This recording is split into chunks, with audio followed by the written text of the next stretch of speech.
જો દિવસમાં 24 કલાકના બદલે 25 કલાક હોય તો તમારા જીવન પર શું અસર થાય છે તે વિશે તમે પણ વિચારી શકો છો. તમને વિચારીને નવાઈ લાગશે કે દિવસમાં 24 કલાકના બદલે 25 કલાક કેવી રીતે હોઈ શકે છે. પરંતુ પૃથ્વી પર એક એવો સમય આવી રહ્યો છે કે જ્યારે એક દિવસ 24 કલાક નહીં પણ 25 કલાકનો સમાપ્ત થશે.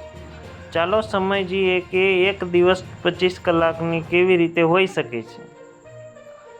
વધતી ગરમીને આડઅસર પર વિજ્ઞાન મેજિનેશન નેચરલ જીઓસાયન્સ એક રિપોર્ટ પ્રકાશિત થયો છે. અહેવાલ મુજબ પીગળેલ હિમનદીઓના કારણે પૃથ્વી વિષુવવૃત્ત નજીક વધુ પાણી એકઠું થઈ રહ્યું છે. આના કારણે પૃથ્વીને તેની ધરતી પર ફરવા માટે સક્ષમ નથી, એટલે કે તેની ગતિ ધીમી પડી રહી છે.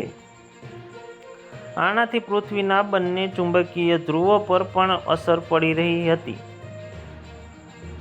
જેના કારણે છેલ્લા કેટલાક દાયકાઓથી પૃથ્વીની પરિભ્રમણ ગતિ ધીમી પડી રહી છે.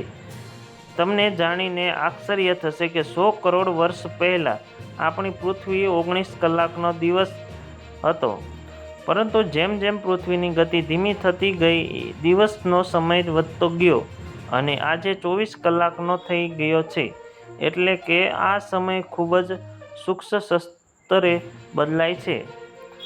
આપણે 1960ની સરખામણી 2020 સાથે કરીએ તો પૃથ્વી ઝડપથી ફરતી રહી, પરંતુ 2021માં આ ગતિ વધુ ધીમી પડી છે. આ દરમિયાન જૂન 2022માં સૌથી ટૂંકો દિવસ પણ નોંધાયો છે. વૈજ્ઞાનિકોએ તમે આપણા દિવસની અવધિ દર સદીમાં 2.3 મિલિયન વધી રહી છે અને આ દરેક એક સમય એવો આવશે ઘણા મિલિયન વર્ષો પછી પણ જ્યારે દિવસ 24 કલાકનો નહીં પણ 25 કલાકનો રહેશે.